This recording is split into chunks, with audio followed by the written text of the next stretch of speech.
Okay. And we are live. So, welcome everyone to Whatevacast. Whatevacast!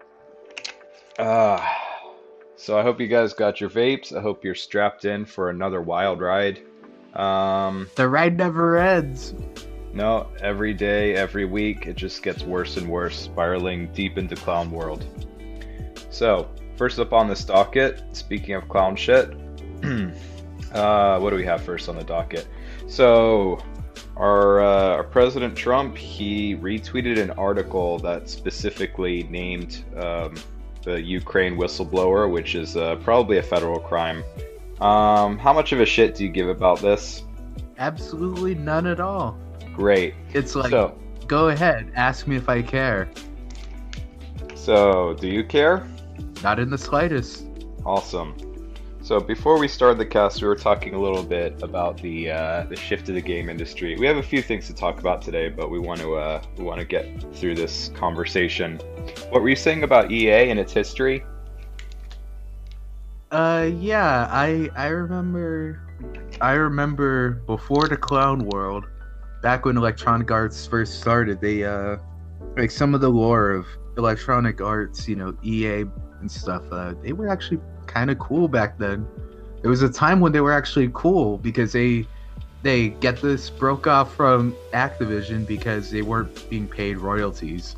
Yeah, I mean, they weren't super money focused back then, but they still needed to make money. I mean, this is their fucking job.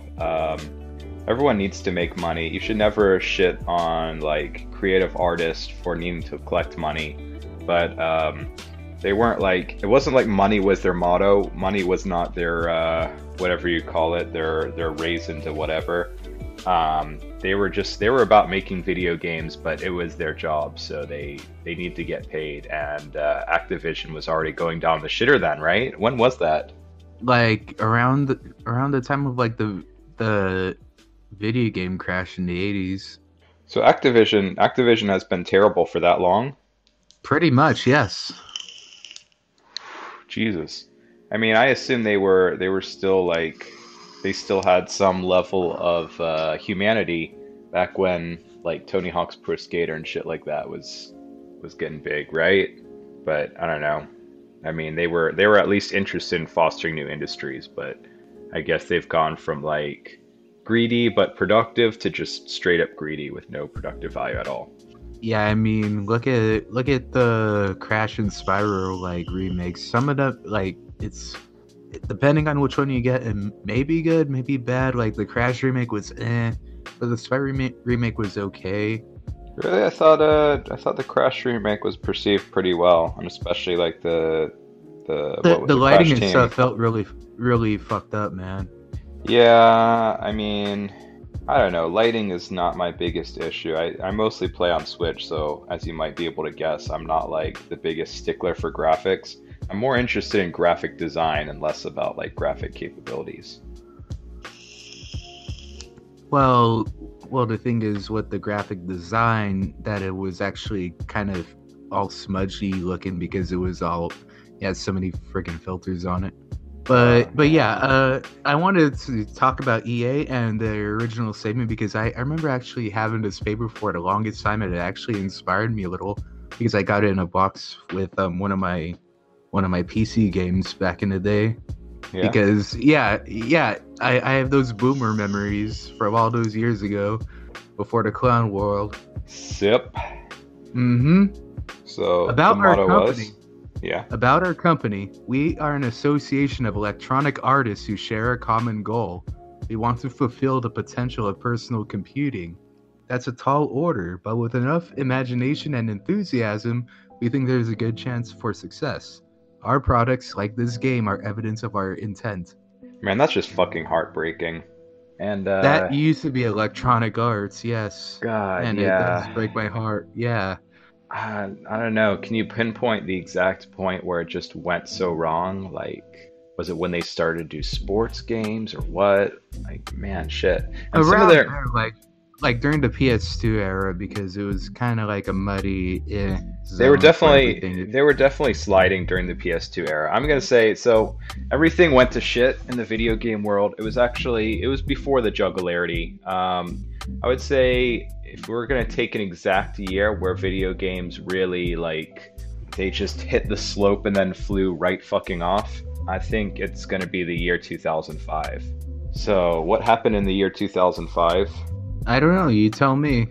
The Xbox 360 came out, and Dude, brah. right, and I'm not gonna say it's all Xbox 360 or it's all Microsoft's fault. I think blaming the crash of the video game industry on the Xbox 360 is like blaming World War One on Franz Ferdinand.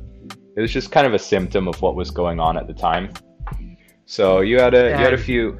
They were just the wrong person at the wrong place at the wrong time. Yeah, I mean Just they like were. They had a strategy. They had a market strategy, and Oh, hey, it's Mike. What's up? what's up, Mones? We're talking about video games. We're talking I'm about outside, what's up, man? Oh, nice. and I got like 4 minutes to talk, maybe. All right, well you can join our video game Well, yeah. talk. So We're talking about when video games started going to shit, and we pinpointed the date to about 2005. That's like, what, Yeah. 7 years before the Jugularity happened?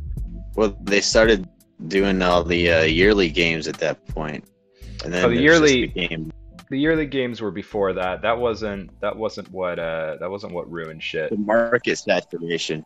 What ruined it then? Okay, so out of all the things that were going wrong, basically, you know that the systems had a cycle, and well, first of all, the market was becoming saturated, and you had the PS2 was dominating the market for that era, and then Sony was like, well, we're doing so great with the PS2, we got to go bigger, better, cooler, and they had the market, they already had the installed user base. All they had to do was release like a feasible, powerful, easy to develop for system. But Sony they've always been like obsessed with flying close to the sun. The PlayStation 1 was an innovative system with good graphics for that era and a CD drive. And then the PS2 had the Emotion engine, which was designed to it was supposed to be like a nuclear launch system. They were like, this is such cutting edge technology. And we very quickly saw that it wasn't even as good as its competitors. Weren't they even using it for some nuclear reactors and stuff like Saddam Hussein bought a bunch of them for like his nuclear program? That might be so. Yeah. I remember that like in the news back then before the Jugularity. I think the Chinese bought a bunch of them too, like begrudgingly. And, Yeah, it was, I think that was the Japanese PS3 tech for was like really cloud weird. computing and stuff, I think. Right, so that was the next thing. But- So but they then- So with Sony Yeah, and the- their endless Icarus Okay, complex, yeah, they wanted to make that fucking 8-core engine for the PS3. 8 cores with one of them being, or what was it, like 8 cells? I don't know. It was a very complicated multi-core processing system.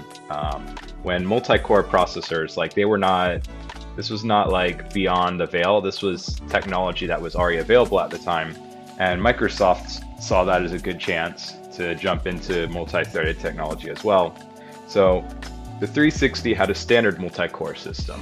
It was like a not only Xenon or that, something. but another problem with the PS3 was that the first attempts at it were trying to make it backwards compatible with the PS2 because they wanted that user base to still continue playing their games. Which is an admirable. Backwards compatible. Yeah, it was admirable, but I mean, it was it at didn't that work point for in some time. games like Klonoa 2. It didn't work for Klonoa 2. I Really? bought Even the- backwards compatible, and it didn't work. It doesn't work for anything. It The doesn't work 60 emulated. gigabyte model, the classic Nope. model. Nope. Because there were Nope. 2 different versions. I think there were 2 different versions of the PS3's PS2 system. I think one was an emulator, and one was the actual guts of a PS2 inside. Yeah, and both of those, neither of them worked for Klonoa 2. Oh, that's It's like that's the only game incredible. that doesn't work. That's That incredible. doesn't work for it. Anyway, Yes. so that aside, yeah. So Sony they were getting very, they wanted to be very innovative. They wanted to use not just one, but several new technologies. So this was during the HD wars. So it was like, is it going to be HD DVD? Is it going to be Blu-ray? And HD DVD hadn't fully been released at this time, but Sony wanted to get ahead of the game. So they slapped a Blu-ray in there. which was an interesting gamble. You know, they did that gamble with the PS2 and DVD playing, but it kind of worked out because DVDs were already really gaining steam because it was such a big jump from VHS. But the jump from DVDs you to remember Blu-rays the is jump from CD to DVD. You know, like the difference between Dreamcast and PS2 games was like so different, so radically different. I'm not gonna probably why the say Dreamcast I'm not fucked gonna up, say because that was they stuck with about. CDs. Well, no, that's not fair because the GameCube They had. came out at around the same time, yeah. No, but I mean the GameCube had the same storage size as the Dreamcast, if I remember correctly. Or it was comparable. Like Dreamcast had CDs that were up to 700 megs, and the GameCube had 1.4 gigabyte proprietary mini DVDs. So, you know, I don't think storage medium on its own ruined things, but it definitely didn't help.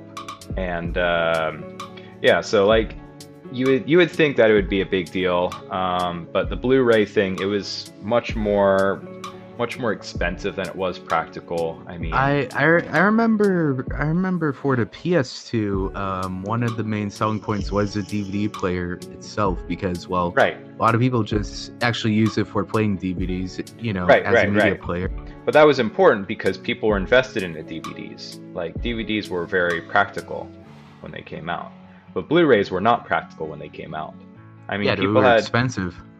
They weren't just expensive, but it was also like, how do you convince the consumer market about like giving a shit about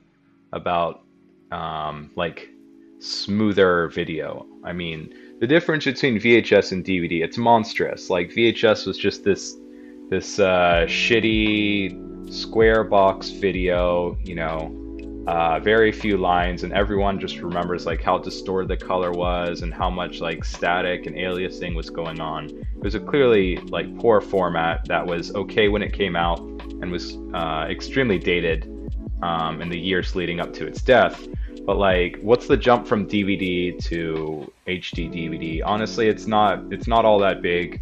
If you had a 50-inch plasma screen in like 2005 and you know you tried to change from a DVD to a Blu-ray, then you could. It was pretty fruitless, you know. You're like, oh, the colors are more vibrant or something like that. You know, it's still like DVDs. They were always pretty high bit rate, first of all, which was a big deal. They weren't space efficient, so if you wanted to have like a 3-hour movie, then you were going to have some trouble. But just watching a regular length movie with a high bit rate on a full-size TV, you didn't really have that many problems. I would say the average consumer really can't spot that many differences between a DVD and a Blu-ray. But you know, once HD became standard, it was standard. Yeah, at the time they couldn't recognize. And well, what was I going to say? Yeah, you were talking about the vibrance of colors, and while I remember all the games back then had a lack of vibrance of colors, you know, the brown and bloom craze back then. Yeah, that was really weird. So anyway, what I wanted to get at, so the Blu-ray, it was something you would have had a really hard time convincing the public to give a shit about. I mean, these days, yeah, people want Blu-ray instead of DVDs, or they want HD videos. You know, YouTube has a selector between 720p and 480p, and it's like a world difference because people they have higher quality monitors now, like price efficiency made it work. But for those who did not have, you know, a $10,000 home theater system, the change from DVD to Blu-ray was virtually non-existent. So Sony was pushing this technology, this expensive new storage medium, and they were also pushing a very proprietary, extremely innovative system of processing that was absolute hell to develop for. And they were selling a system with an entry price point of $599 US. In a time of, I would say 2005 was a relative time of austerity. This was when we had already lost a lot of money, a lot of like taxpayer dollars to war and stuff. So people were starting to tighten up their wallets a little bit. And yeah, Microsoft, like they just had a very easy field to jump into. They're just like, yeah, fuck it. Just whatever. We're just going to use a midline computer processor, and we're just going to sign an exclusive deal so that we can get it at a very good value, and then we can sell our systems for $300-400, and they did that, and then people bought in. And there was a big problem with Microsoft dominating the market for the first couple of years especially because they had the first year advantage. But even so, they still they cornered the market on AAA games and shit. So because they had this strong advantage until around 2008 or so, I think 2007, 2008 was really when the PS3 started to pick up. Until then, Microsoft was in the lead, and Microsoft is far less of a game company and much more of what can I say here? A computing company. It's not about that. They were less focused on technology and more focused on business, is what I want to say. Because Sony has always been focused on tech. Because the businesses, just mass selling to like corporations just makes you millions upon millions, tens of millions. I mean, if you just look at the history of these two companies, like Sony's history has been about technological innovation. Like they're very proud to provide a new standard of technology. They've always been something of a gold standard. Like basically the bar is set by Sony. Is something worse of a product than a Sony product, then it might not hold up. You might have to send it back in a year or something. Is it better than a Sony product? Then it's probably a very high quality product. So you remember like when people thought of the cassette player, they thought of a Walkman, the Sony Walkman. Yeah, right. That level of quality. Yeah, I think, and they're still a fairly high quality company in terms of hardware development. Like Sony home theater systems, they're not the best, but they're a benchmark. Sony laptops, Sony Xperia phones, Sony headsets, like whatever Sony makes, that is the benchmark. You can do better than Sony, but if you're doing better than Sony, then you must be very high-end, high-quality company. But Microsoft, on the other hand, if their history was they basically took something that had already been innovated, something that had already been created, and then they put it into mass market use. So their thing has never been about quality or innovation. Their thing has always been about accessibility, which basically just boils down to dollar signs. So that was a big problem that Microsoft cornered the game industry for 2 to 3 years, at a time when sports games were getting really popular, shooting games were getting really popular, extreme sports had really picked up. There was this new audience for video games, and they could have been introduced into action RPGs. They could have been introduced into the kind of adventurer shooting games like Ratchet and Clank or whatever that game was with the robot. There were a lot of games that they could have introduced to this new emerging mass market for video games. But when Microsoft took over, they just went straight for the lowest common denominator, and they just started pumping out these mindless, shitty first-person shooter games. You had Halo, of course, which really has no innovation whatsoever, but I mean, it's a solid shooter. You have just 5 million sports games. The soundtrack, bro. The soundtrack. Oh. Yeah, I don't know. It's so weird to see people getting nostalgic over Halo because Halo is where I felt like my nostalgic vision was dying, because I remembered some very innovative and really creative, colorful, fresh and very soulful video games, even first-person shooters throughout the 90s. Shit like Doom, Quake, Hexen, Duke Nukem, all that stuff just got supplanted. Oh, and fucking Unreal and Tribes. Yeah, really good games. Yeah, I was. And then they got supplanted by Halo. On PlayStation, on Xbox, I had an Xbox Classic, and I saw Halo, I didn't like it, but I remember Unreal Tournament 2004 or whatever on it, and that was okay. Unreal was better on it, and what else was also good? Unreal was great, yeah. Doom 3 actually had a really good port on the Xbox Classic. Yeah, the BFG edition or whatever. Doom 3 was Xbox 360. No, it was the first Xbox. Really? Doom 3 on Xbox One? Yes. That doesn't sound on the first Xbox. Yes. Doom 3 came out in 2004. And that was on the original Xbox. So I don't think the Xbox could handle that. Was that on Xbox?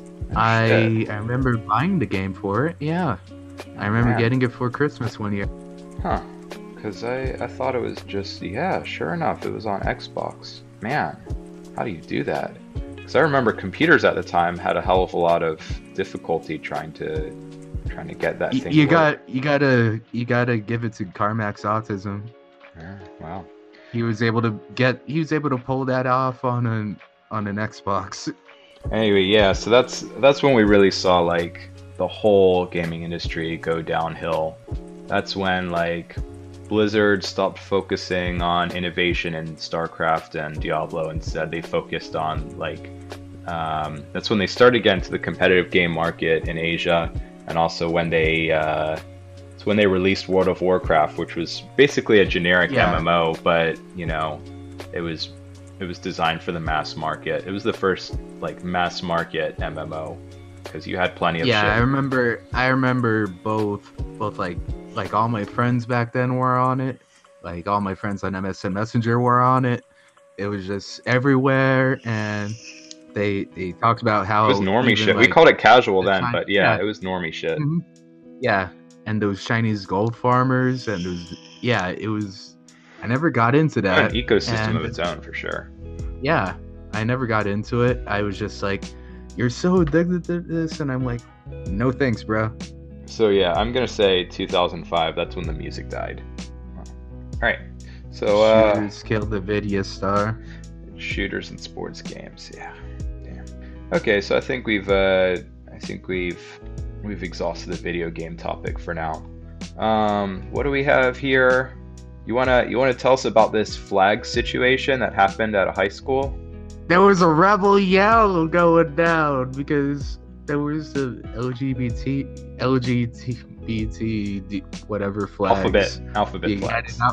Yeah, there was alphabet flags being handed out of the school, and the kids rebelled and raised Confederate flags in retaliation. That's fucked up.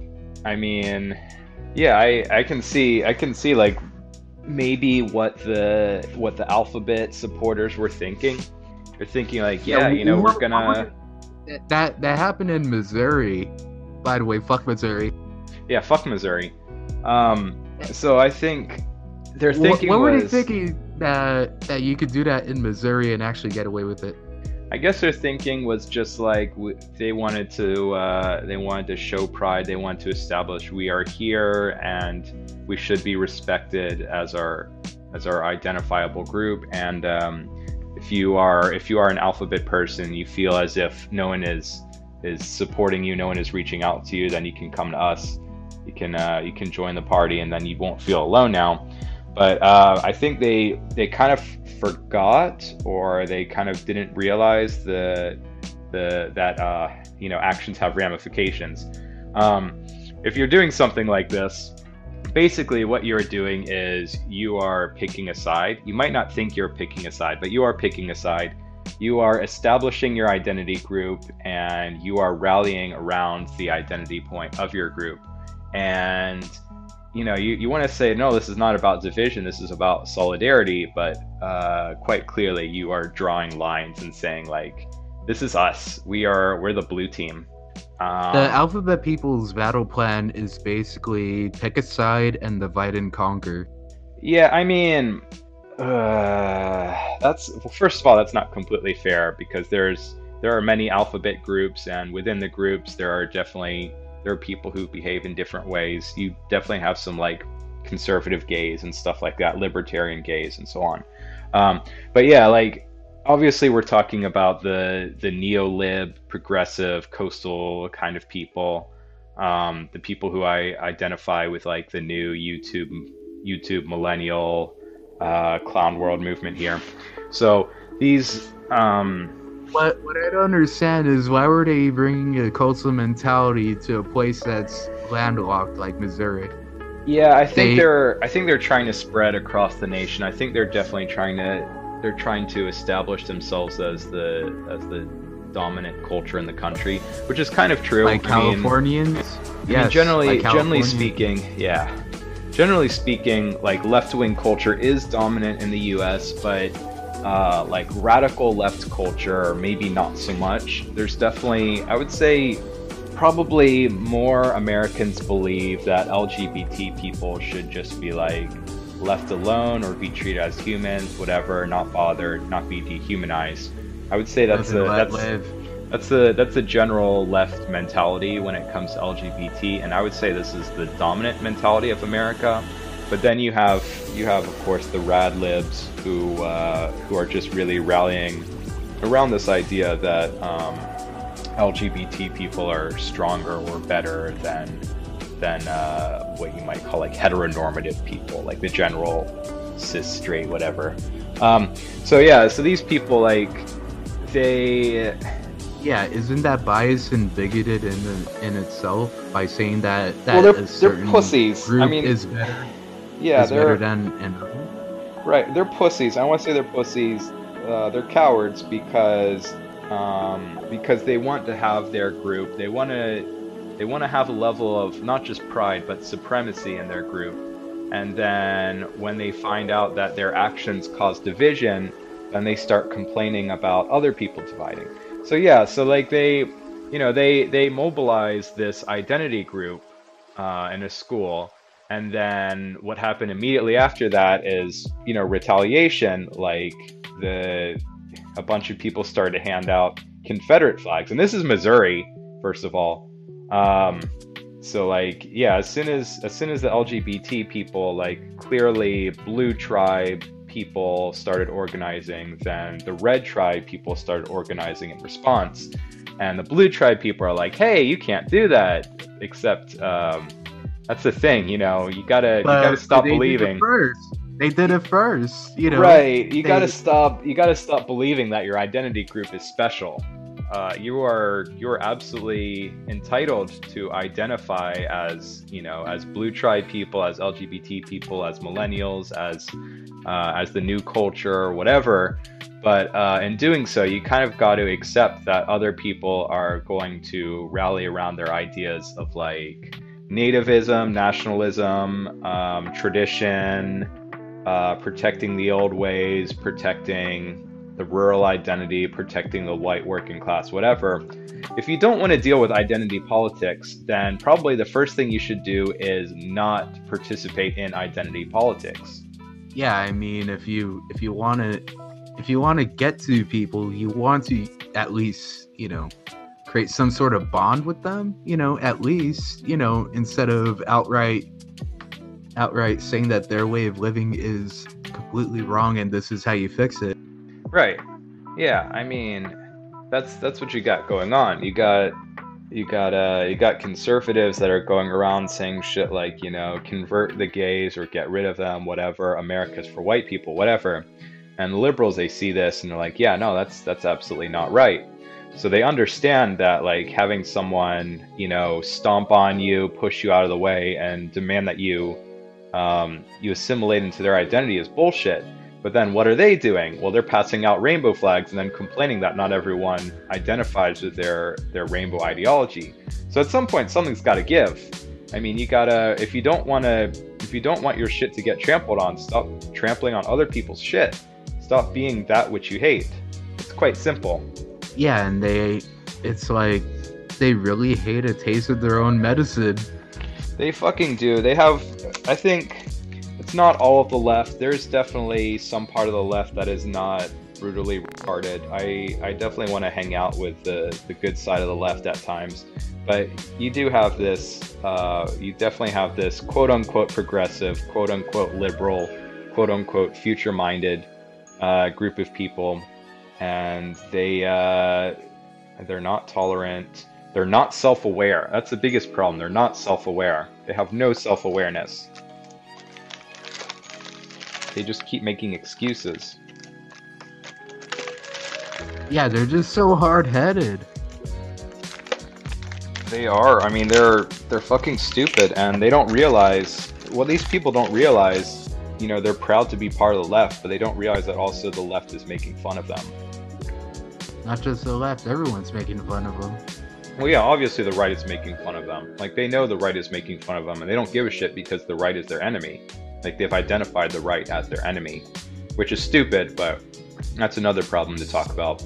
But they assume that either you agree with them or you are a backwards, idiotic, nationalist righty. And they don't You're understand either that. with us or against us. Well, no, I mean, that's kind of true. You either are either with them or against them, but if you're not with them, it doesn't mean that you're a right-wing bad guy who loves Trump or something. There's a hell of a lot of Sanders supporters who think that these people are just completely out of their mind. I mean, I'm one of them. I'm definitely registering to vote Democratic, and my top candidates are Sanders and Yang. And I don't think stomach I've this registered bullshit. to vote yet. But if I do, Haven't I'll either. probably go whatever. You know, like probably independent or something. Just You can vote Yang. well, last time I voted, like I voted. Last time I voted, like in 2016, I voted for some meme guy. I forgot his name. Was that Vermin he was Supreme? No, that was in 2012. Oh.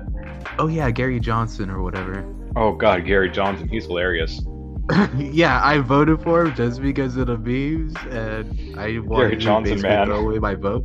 Weed and bitcoins. Yeah, I just exactly.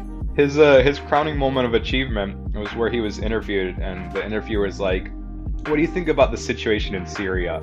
And Gary Johnson was just like, "What the fuck is a Syria?" It was great. But yeah, I'm gonna tell you, man, if you're feeling like really neutral, really independent, I'm gonna say vote for Yang.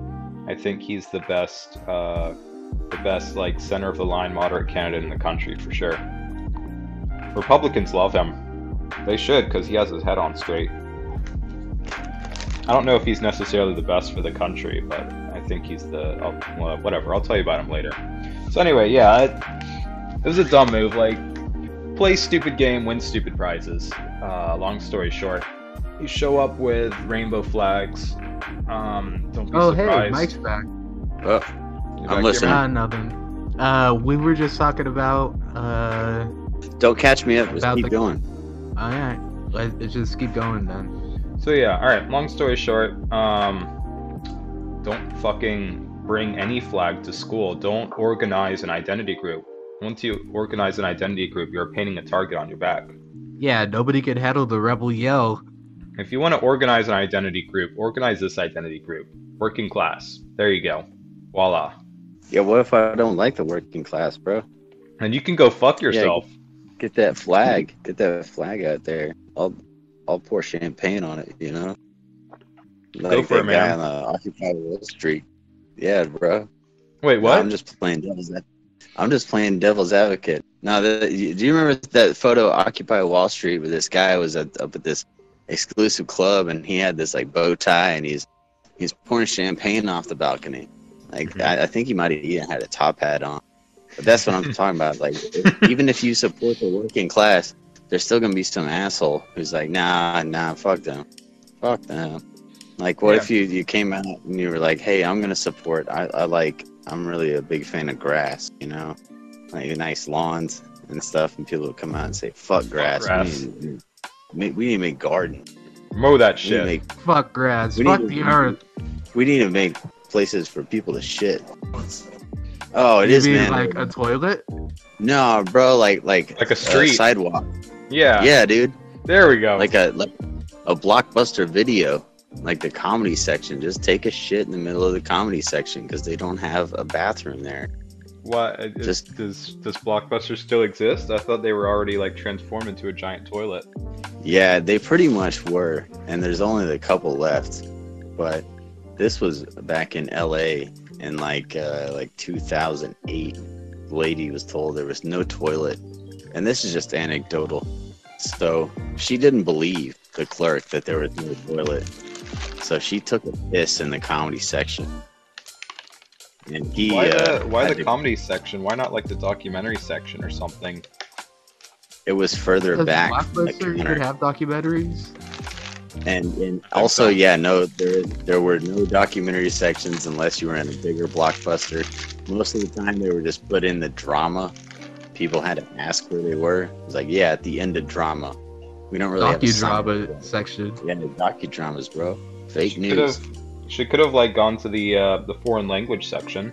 Nah, she could have gone to the light pole right out front of the Blockbuster, in between the Blockbuster and the 7-Eleven next door, and just pissed with all the other homeless people who would take a shit between the light pole and the trash can. I was about Not to say, even try to put it in the trash can or like sit on top of the trash can. They would just hide there and try to hide their feces. But they knew the people inside the Blockbuster could see them. I was about to say, if this is LA, then like, I mean, there's there's gonna be shit everywhere. So, like, I don't know how you would tell it apart. Up to your knees, dude. Right. I think, like, yeah, people in LA, they must have really long legs, right? To wade through all that shit. I think they just got long ass waders, you know? Like, whenever you go fly fishing, they just have to wear those now in some certain parts. Fly fishing? You mean like what people do in San Diego? In public? Oh, where they're fishing around their own, like their zipper fly. They just keep fishing around there. Fly fishing, don't know what they're doing. You know, like just spanking in sunny San Diego. That's a thing, right? Like that's what you're supposed to do in San Diego. And you know, like pull it back, and then it's either that or fight the Marines, because there's always the gas Marines in San Diego. Oh yeah, I heard if you go to San Diego after dark, you get into a fight. Really? Yeah, because your random encounter goes up to 100%, and it's always there's fucking Marines there. Walk around San Diego like. No, it's always a Marine. Yeah, it's always like a level 20 guard.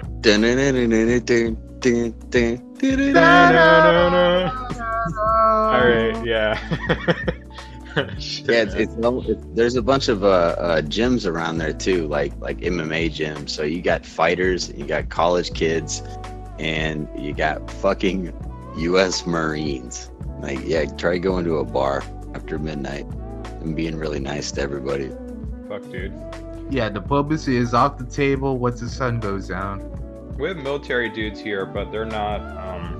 These days, they're not that bad because they know the second they fuck up, then curfew's gonna go back up. So they're trying to cover their asses. That also seems like a cush military gig. I know a guy who's technically in the chair force, but all he does is rifle spinning. He went to straight up, he went to Morocco to do just rifle spinning. I can just imagine that, like, just a 10-hour session of, like, spinning your rifle like a helicopter. No, it was before some, like, big football game or, soccer game or something. And they were just like, hey, the U.S. Air Force. And it was just like I think the Prince had requested it or something. Nice. But yeah, that's just part of, like, that whole show of force. I don't know what the fuck the Marines are up to nowadays. I'm sure they're in conflicts, but man, that mentality of, like, fight, Well, they got nothing better to do, and that's all they know how to do. Yeah. So what are they gonna do? They fight. Fight, pump iron. Fuck yeah, man. Say fuck California. Actually, today we're gonna say fuck another state. So I think we got through Missouri today, but we have another state to talk about. Oh no. Should we start on that now, or should we discuss the Whopper thing first? What do you think, Brips? Let's discuss some Whoppers so that we just get out of the way first. All right, Go back and for a bit too. I'm over at a buddy's house trying to do this. I just want to, we just got to inform you real quick before we get on with our main. Yeah. Well, I'm signing off. I'll be right back. All right. Yeah. So, what happened at Burger King? Apparently they did some tests on it and they found that their Impossible Burger has 44 milligrams of estrogen in it. 44 milligrams. So how much estrogen is running through the body of a regular male human being right now? I don't know, but in a regular female human being, it's about 5 milligrams in, that runs through their body a day. 5 milligrams. Like, people on HRT, they take their little blue pills at 5 milligram doses. So in one burger, it's 9 times the dose of the hormone levels of a regular female. That That's would be incredible. Like testosterone that's like 9 times What's the standard dose for testosterone? 200 milligrams. Standard 9 dose? times 200. That's like 100. Yeah, so it's like taking 1,000. 200, you're reaching like steroid levels. Yeah, it's like if in one of those burgers, it's like if you want to equate it to a man, it's like having 1,000 milligrams of testosterone just injected into you. Which is impressive. I mean, that's bodybuilder. That's bodybuilder levels. But I don't think estrogen helps you build your body, at least in ways you want to build it. Well, it does. I mean, maybe if you like do a 16-week cycle of Impossible Burgers, then you're gonna come out with like the thickest hips and the biggest chest. Yeah, I mean that's it. Like if you're like trying to fucking win at the like tits Olympics, that's it, man. Impossible Burger. So here's my theory. It makes the Impossible Burger makes the impossible possible. So here's my theory as to why it's called the Impossible Burger. So they're saying it's impossible because there's no way you could get like such meatiness out of soy, and I think that might be true. The reason why it's so meaty is because it actually contains ground up women inside. That's impossible. Make the impossible possible. Well, I have my theory of why it's called the Impossible Burger. Because, well, they wanted to create something that makes it impossible to procreate after eating it. Oh, that fucking sucks. Yeah, that's a really bad one. That's a really bad one. I know. It's, man, it's impossible, like, how fucking disgusting this burger is. Infertility in a sandwich. It literally has 18 million times as much estrogen as a standard Whopper, and as you said, it has 9 times an HRT dosage. I think it is impossible, like, how inept the FDA can be at allowing these fucking drug-laden burgers, these hormone-laden burgers, to just go to market. And I'm not some fucking tinfoiler. I'm not going to be like, oh, soy contains estrogen. If you eat soy regularly, your dick is gonna fall off and you're gonna get giant tits and blah blah whatever. Because like I mean, a lot of cultures in the world, they eat a lot of soy and shit, and they're not. I mean, they're procreating, obviously, and the men are still fairly manly, not extremely manly, but you know they still do man things like go to work and sometimes attempt rape. But like, yeah. So I think I know why they might be so incompetent. Yeah, because Burger King, I noticed because the Tater Factory is actually kind of owned by Burger King, you know, to like make all their fries and everything. They moved their headquarters to Canada, to Toronto. Oh yeah, Canadians love estrogen. Yes, I think that's why they're exporting the estrogen from Canada to America through Impossible Burgers. I think we cracked the code. They had to offload the extra estrogen. Yeah. Could be it, man. I don't know what the fuck goes on in Canada. I think everything's legal there, right? Like you can do weed, you can do cocaine, you can just like you can ground up the bodies of those Canadian pharmacies. Yeah. Yeah, you can like ground up the bodies of First Nations people and then snort them through a peace pipe while listening to Redbone. I think like pretty much everything is legal there. Yeah, it's why it's the Impossible Burger, because it makes the impossible possible. So according to this, in your wildest dreams, you could do that. According to this doctor, if you eat 4 Impossible Burgers a day, then you will grow tits. So, but I'm not sure. I'm not sure if that necessarily has to do with the estrogen, because I think eating 4 burgers a day is enough to give anybody tits. I'm just saying. I was gonna say that. I was about to say, because this burger has 660 calories in it. So if you're eating 4 Impossible Burgers a day, you're gonna get tits. I mean, yeah, that's 20 to 40 calories. Yeah, you're gonna have about 2,500 calories a day from the burgers alone. And if you put in like soda, fries, whatever the fuck else you're gonna eat, you're gonna get tits. So that's not me saying that like this is totally safe to eat. This is not totally safe to eat. Like it is going to It is going to like shoot your estrogen levels up. You could probably use the Impossible Burger as a birth control pill. Maybe that's how they get that high up is that There's they just crush like an entire month's supply of birth control into one burger. that could be it. This could be Canada's new strategy. You know what? I think I figured it out. I've got it. So Canada is extremely mad at the US because of all the bullshit that's been going on, and now they've enacted a plan to try to you could call it's eugenics, right? It's Canadian eugenics. They're trying to keep Americans from reproducing by basically forcing us to ingest birth control by putting it through our whoppers. So I think we're about due.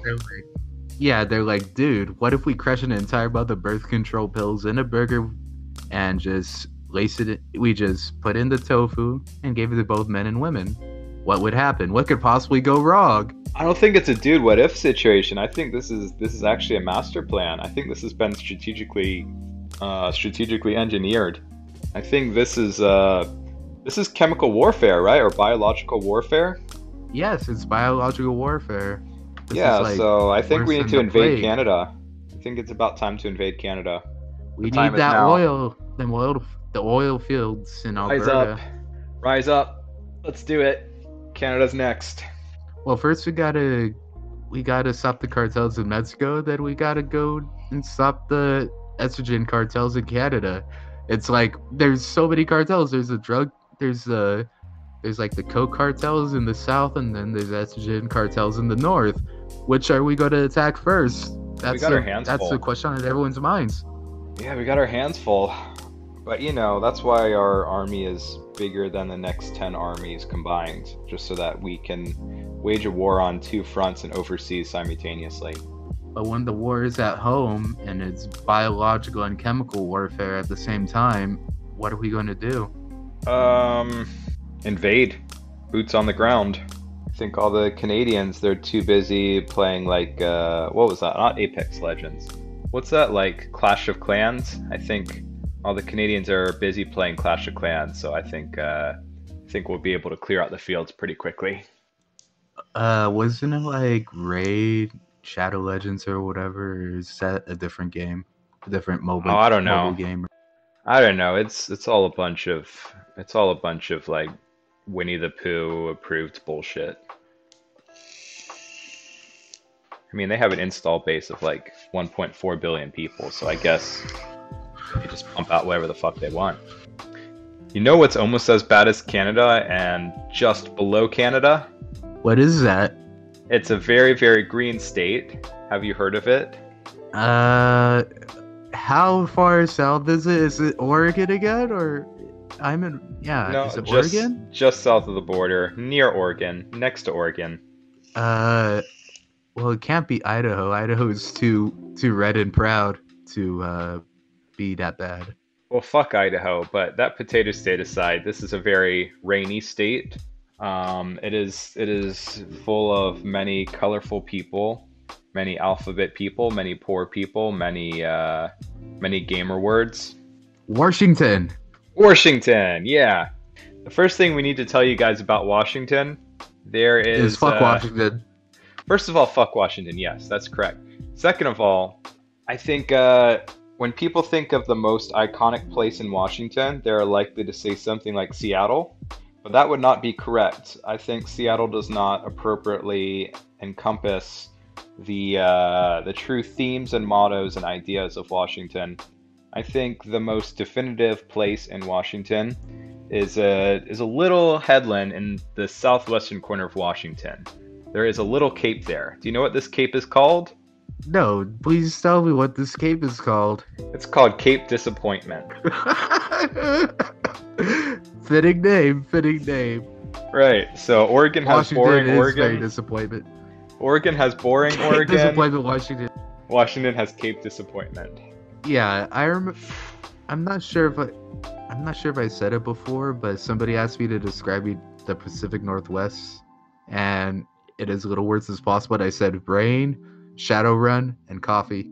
If I had to describe it, I would say suicide, weed, and more weed. Nah, man, heroin. Oh yeah. Well, that's in the cities, right? Yes, that's in the cities with I all the mean, homeless.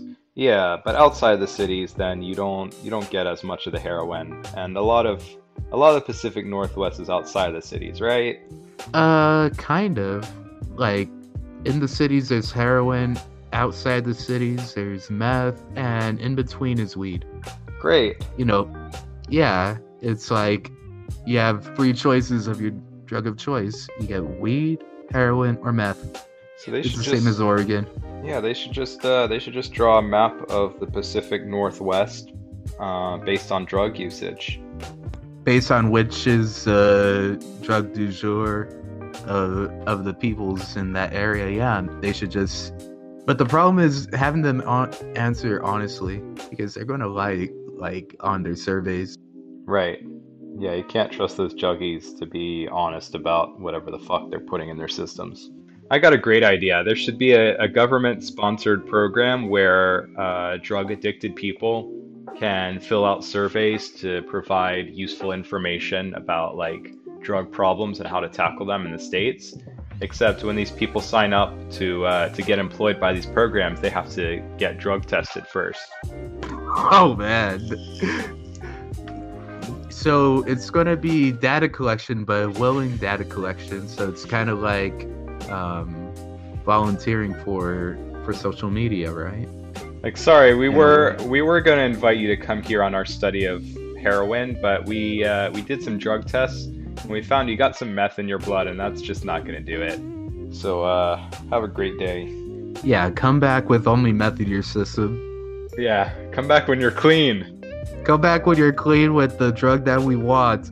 The the Washington government is great.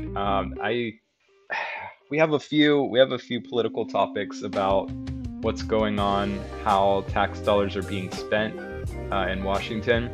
I know which one you want to talk about, but first let's start with a more chill topic. So this topic is called Human Stain. Tim Eyman finally gets his wish to kill mass transit. And this article begins, fuck Tim Eyman, his stable of pajama shirts, his $30 car tab initiative, which appears poised to pass despite dire warnings about what this will mean for Washington infrastructure, and the stranger's express instructions to fill out that no bubble on your ballot. What the fuck, guys? We told you not to vote for I-976, and you did it anyway. This is not how this thing works. So, what this means is there's going to be car tabs. What is a car tab? Do you know what a car tab is? I don't know. Maybe it has to do with maybe it's like a bar tab, but for a car. Like you have to pay money on your car if you use it. Okay. Yeah. So a car tab, it's a registration fee. So the bill is going to drop registration fees to $30, and basically this is a tax. This is a $30 a year tax to keep having a car in Washington. And in order to So it's like a house tax, but for your car. Yeah, it's a property tax, which doesn't bother me personally. I mean, I think so long as you have property and you want to use it in a city, whatever. I mean, cars are not a right; they're a privilege.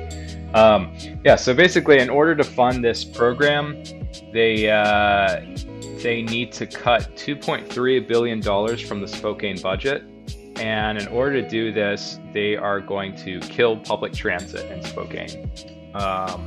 So congrats, we're going back to what, the 1930s, 1940s? I guess 1940s, where they made a concentrated effort to kill public transit. And we were just starting to reverse that like 10, 20 years ago. And nope, now we're going back to it. Now we're going back to killing public transit and putting everyone in cars again. So congratulations, Spokane. Meanwhile, in Seattle, there's a couple of things going on. I'm going to start with a bit of a briefer topic. There is a video found on Twitter. I think there was some kind of protest or something like that. And in the area of the protest, some people are just walking around. And some guys walking with a backpack. And a bunch of pigs ride up in their bicycles. and this guy rides his bicycle on the sidewalk through a crowd of people walking around, and then he just slams into the back of some guy. And because pigs are the most intelligent animal, of course, right behind him, like the other pigs, they see, oh, one of our boys just hit someone. That must be because that guy hit him first, and they run up to the guy in the backpack, and they arrest him. So let me break this down if you're confused. One, guy gets the video.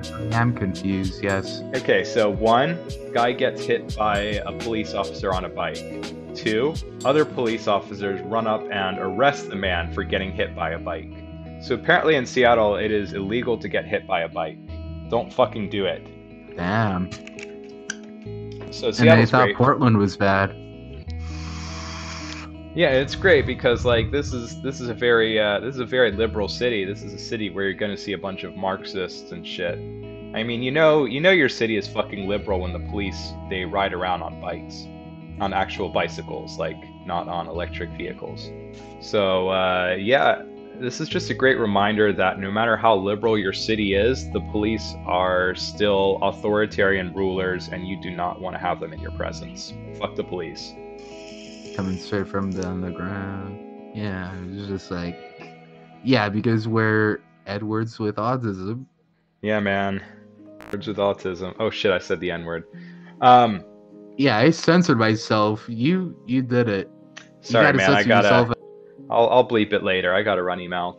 Right. So right. That if you're living in Seattle, that's one of the two things that your tax dollars are going to. What else are your tax dollars going to? Tell us, Brip. Yeah, there's a Seattle homeless agency, you know, an agency to help the homeless, is using taxpayer money to host a transgender strip show. Excellent. So can you imagine that? Using money that could be used for feeding the poor and using it for a literal frick fest? Oh, stop clutching your fucking pearls. Everyone knows it's extremely important that the homeless have access to food, water, beds, and orgies. And if they don't have their orgies, someone has to provide it. They need their blackjack and hookers? If they don't have their blackjack and hookers, there's going to be some real problems. Like, it is a fundamental human right that everyone have access to blackjack and hookers. Yeah, I guess you're right. That is an inalienable right.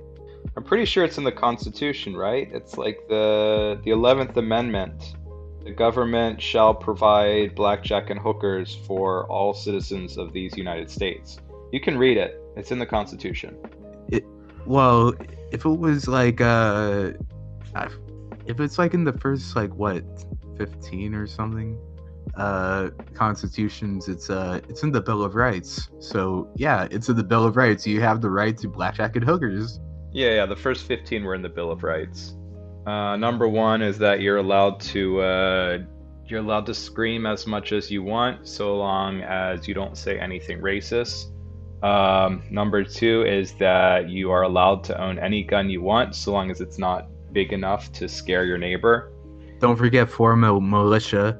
Yeah, who gives a shit You about have militias? a right to form a militia. Yeah, no one cares about the National militias. Guard?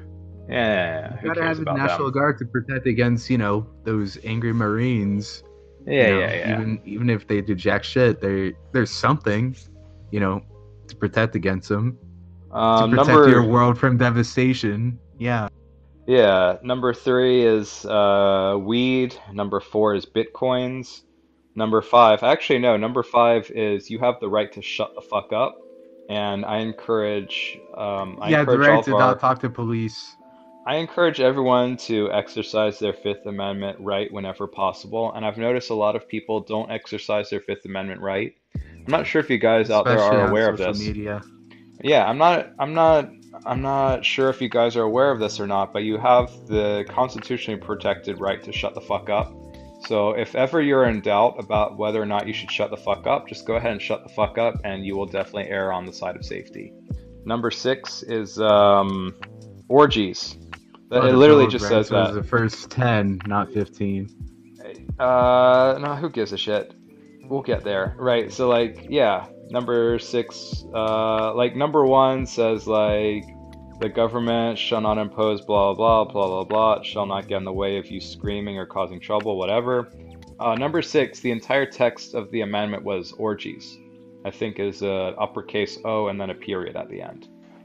Number 7 was what's number 7? Number 7 is the right to hip hop music.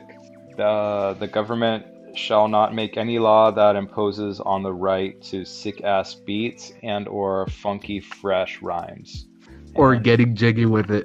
they added getting jiggy with it in the updated text. I think the original Yeah, they added that during the 1776. Millennium update. Yeah, I remember that. Right. I think the 1776 text mentions something about busting a groove, I think. And And getting down. yeah. And number 8, what was number 8?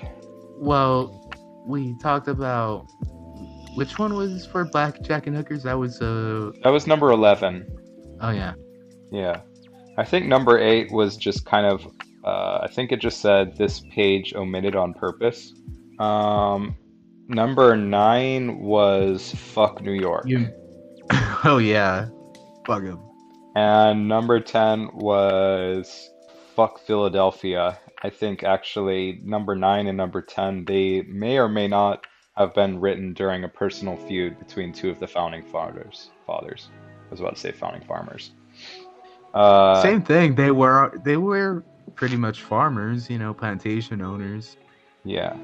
Number 11, right, that was all human beings have an inalienable right to blackjack and hookers. Number 12 said shit is about to hit the fan. Number 13 said shit has just hit the fan. And number 14 was you may not enslave any human being regardless of race, color, creed, sexual orientation, unless they have a foot fetish. And Or unless you're Amazon. and number Or 15 was that added as an amendment? I think that was an amendment to the amendment. That might have been a 2008 update. And what was number 15? Oh, yeah, number 15 was no Jews allowed. All right, so yeah, I think we covered it. So I hope you guys have received an updated version of your Bill of Rights. This is all very important. Remember, your life will depend on it. Yeah, so it's really good. It's really good that Washington is doing their best to follow the Bill of Rights. They're really governing. They're governing their state just wonderfully. Better than Oregon. Yeah, maybe Oregon needs a Cape disappointment too. Yeah, we just have boring Oregon. Maybe you guys don't need a Cape for it because your whole state is the disappointment. No, Oregon, you are the disappointment. And then Oregon was Washington.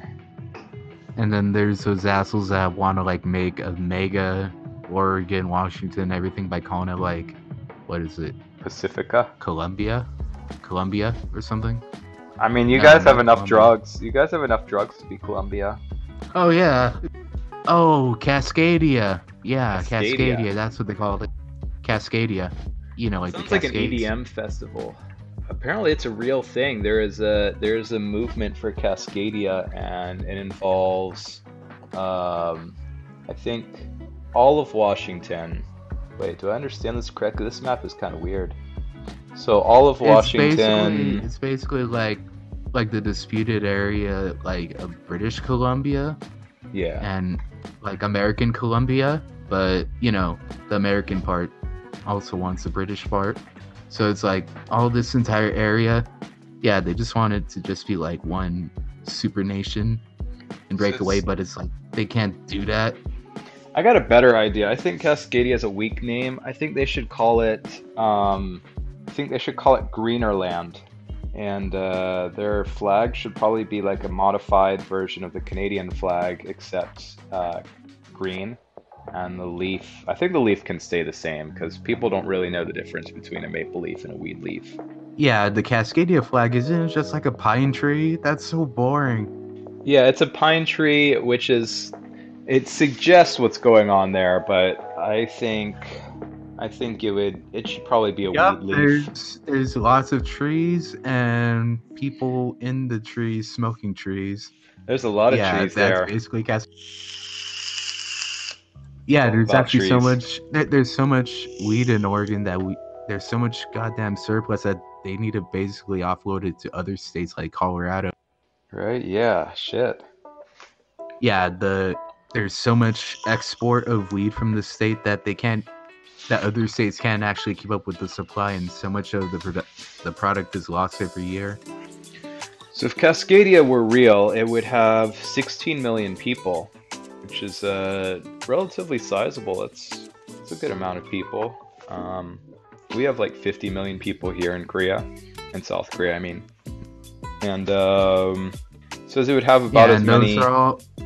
those are all people in the trees and the mountains, so they're hidden away. It's like, how can I describe it around here? The mountains are like the dwarves, and the forests and stuff around here are the elves.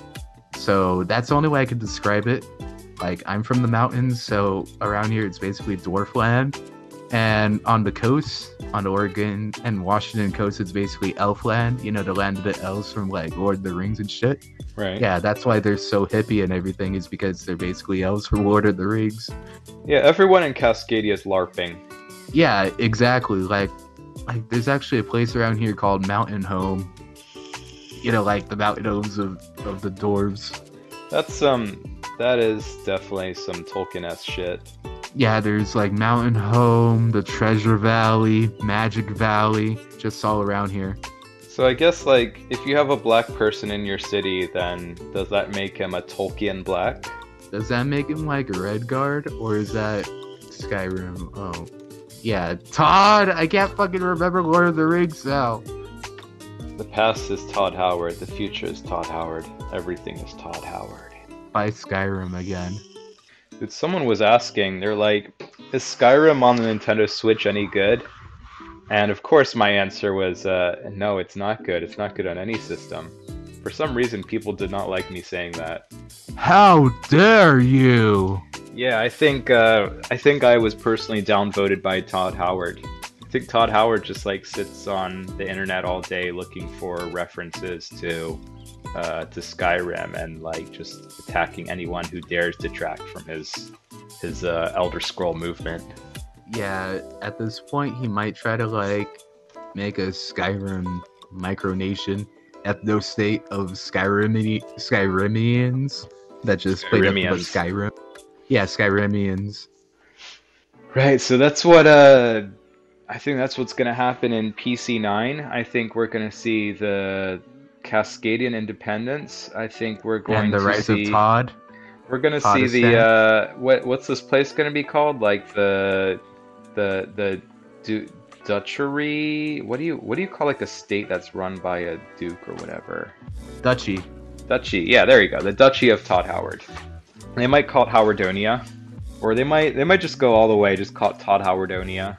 And I think it's going to be a nation of, what is that, like 6 billion people? 6 million people? Well, that's sizable. That's almost as much as Cascadia, so yeah, maybe they could coexist and like move in together, so there's like, what, 20 million? Yeah, that's reaching a good place. They could LARP here. Well, they could LARP in Skyrim. They're gonna have a strong army that successfully separates the state, but then the army is going to collapse by the year PC10 because everyone will have taken arrows to the knees. Not only that, but they only know how to shout. Right. Also, it will appear as if everyone in the entire army has had their head created by sliders. Oh boy, sliders. I love sliders in video games. I love breaking them so much. Just imagine sliders. Just imagine an entire country made of sliders. It's like you walk into the country, you look at the border agent, and his face is literally 8 feet wide. And then he asks for your papers. But it's alright, you don't have to show papers. You can just like, while he's shouting at you, you can just keep walking like straight through the gate and into the country. And then he'll probably shout something about criminal scum. So, more things to look for in the year PC9.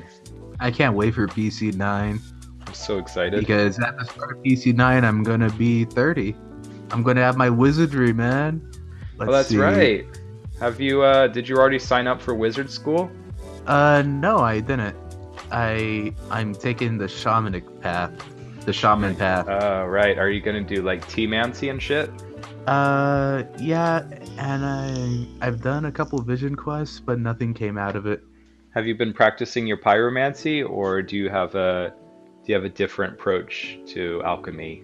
I've been doing a lot of sensory deprivation. I mean, how are you gonna access your potions? Are you gonna use pyromancy, or are you gonna do like some technomancy shit with your vape mod? I've done technomancy with my vape mod before. I've made tinctures that I could vape using my my vape juice. I just get the 0 mg, and then I just dump the weed in there and let it sit there for a couple months, and then I drain it out with some coffee filters, and then I put it in my vape, in my coil and everything in it, and it Man, gets really season high. season two of The Witcher is gonna be fucking lit. Yeah, you could do the same thing about potions and Witcher. You could do the same thing with a strong alcohol. Like you could do, This and has there been you go. pretty You got cool. your potion. It's been Your pretty pot cool, eye but on. I think I might have to remove your potion recipe from this cast when it goes live. So sorry for anyone Oh who yeah. is sorry for anyone who is hoping to hear some potion making techniques, but I'm not sure that I make YouTube the is okay with strongest it. potions. I Yeah, make the strongest potions. if you want to learn some alchemy, then you can I guess you can direct message Brips and he'll tell you how to do some technomancy shit. So anyway, yeah. Right. Gripomancy. Brippomancy, right, yeah. Before we wrap up today's cast, I want to go into a little bit about why Australia sucks. There's a lot of reasons why Australia sucks, and we could, again, this is one of those topics we could do every week, like how we talk about how much California sucks. But I just want to focus right now on what's going on in Australia. Brip, are you aware what is going on in Australia? Speaking of pyromancy. No, sir, I am not. Let's I've heard of those fires, and like they have to import firefighters from around here, Yeah, that's which is great. So actually that's actually detrimental for around here because we actually need some of those firefighters, but they're busy, fucking off overseas in Australia. So it's great that you say I have no idea what's going on in Australia, because that's also what the Prime Minister of Australia is saying right now.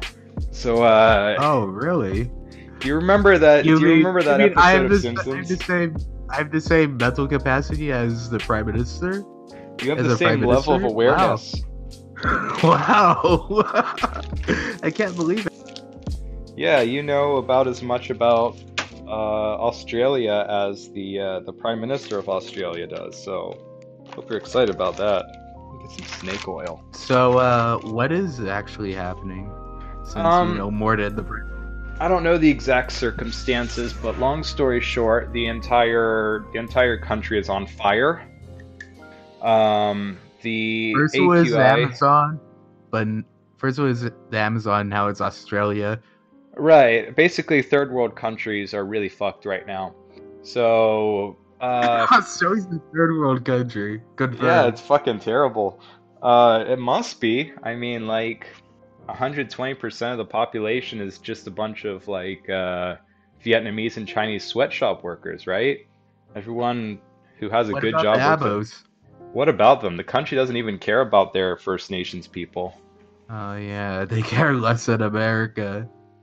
I don't think anyone in Australia cares about anyone, to be honest. No, that's not true. No, I'm going to tell you, there is, in fact.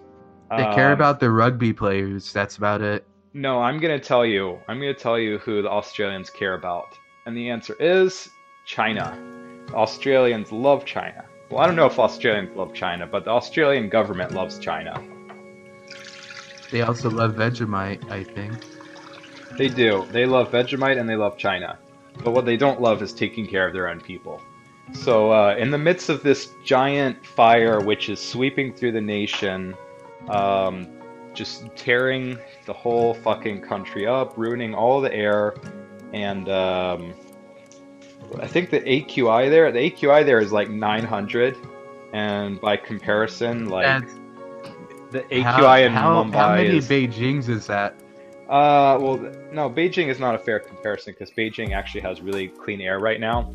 But I would say it's about 5 Mumbais, maybe. Ah. So not only are people suffocating to death because they are currently they're currently going beyond Thunderdome as we speak. Not only is that happening, but not only is that happening, but also they are exporting water to China. The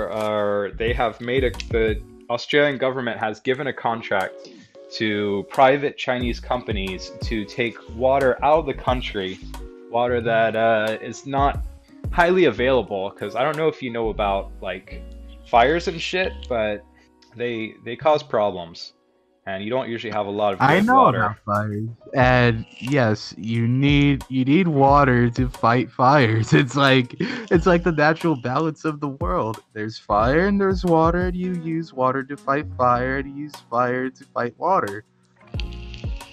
And if there's no water, then fire will just it'll take over.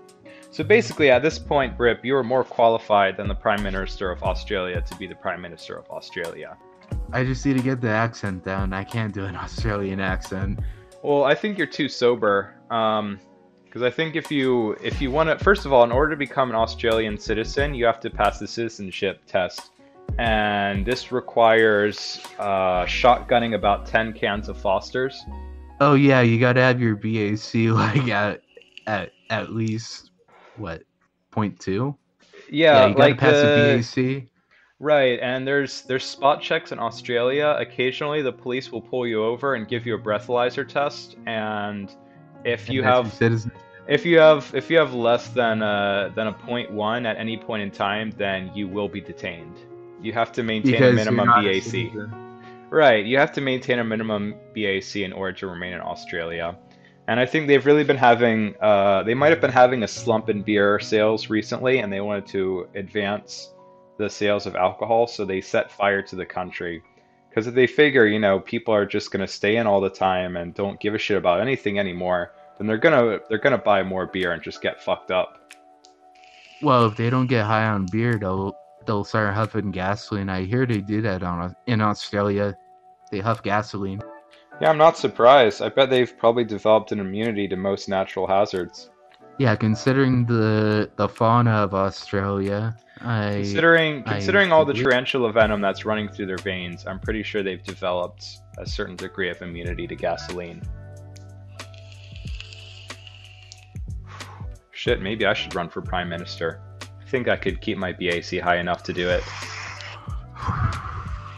Oh, well, I can't. I can't drink. Yeah, sorry, man. That's why you can't become the Premier. In case you're wondering, the name of the current Premier of Australia is Scott Morrison. No relation.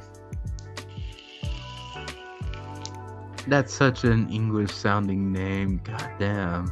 Yeah, he's white as fuck. That's so Anglo. No wonder why he doesn't know jack shit. Oh man. Yeah. So if you were thinking that Australia is a great place to move to, because it's one of those like amazing countries that isn't America, you can strike that one off your list. Yeah, I thought it was like the land down under, where women go and men plunder. It's the land directly under China, is what it is. Can you hear the thunder? You better run. You better take cover. So right. I mean, good luck to all our friends in Australia. I kind of feel bad for them. Kinda. I mean, well, they have better beer than we do, so I think they're doing okay. Well, it doesn't matter. They will be replaced. Australians are replaceable because you can make another Australian man by just getting tarantula venom and alcohol and putting in a bottle, and out will grow another Australian man. Well, here's a quick and easy recipe for Australia. First of all, find a completely uninhabitable block of land. Second of all, if there happen to be any people there, make sure you kill them first and enslave the rest. Third, drop a bunch of prisoners there. Fourth, get a bunch of beer. And then fifth, replace everyone with Chinese. And there you go. This provides one Australia, serves about 6 million. Don't forget to also drop a bunch of emus in the place, so then it scares the natives into obeying their Chinese overlords. If you need to do some population control, I highly recommend you use emus. Emus are the natural weakness of Australians. It's their Achilles heel. Well, obviously they're immune to tarantula venom, gasoline, and alcohol, so how else are you going to finish them off? Yeah, you gotta think of something nobody would expect, and nobody expects the emus. I expect the emus. I have an emergency emu kit in my apartment at all times. Just in case a random Australian attacks you. Yeah, dude, there's something like 3,000 Australians here in Seoul, so I gotta be prepared. When Australian man attacks. Almost as dangerous as Florida man. Or Poland man. Speaking of Florida man, we need to get Kips in here and do our Florida super special. Oh yeah, that should probably be a New Year's thing. Yeah. Oh shit, this is the last cast of the year PC8. Yeah, that'd be really cool if our first cast of PC9 could be the Florida man super mix. Yeah. The Florida inning. Let's see who we can get up in here. I would love to do like a super cast about Florida, like a 4-hour marathon of what an unbelievable place Florida is. Well, wouldn't that be kind of boring, because what else can be said about Florida that hasn't already been said before? Well, that's why it's a super mix. We just go down the list. We make like a list of 100 best news stories in Florida for the past decade. Is that even possible? There's too many. We'll do our best. That will be our challenge for the year PC9. You know, that will be our New Year's resolution. We take on Florida. That's it, guys. Because nobody else will. Hope you all are ready for the year PC9. So before we close out today's cast, Brips, you got anything to say? I'm gonna preemptively say fuck Florida. Them some and bold fuck words. Washington. Fuck Florida, fuck Washington. What else did we say? Fuck Oregon. Missouri. Fuck Missouri. Australia. Fuck Australia. Fuck New York. Fuck Philadelphia. And fuck Cascadia. Fuck Cascadia. I think that's pretty much it for today. So yeah, everyone have a great new year. I hope you had a great clown decade, and we will catch you all in the year PC9. Brip? Oh yeah, bye.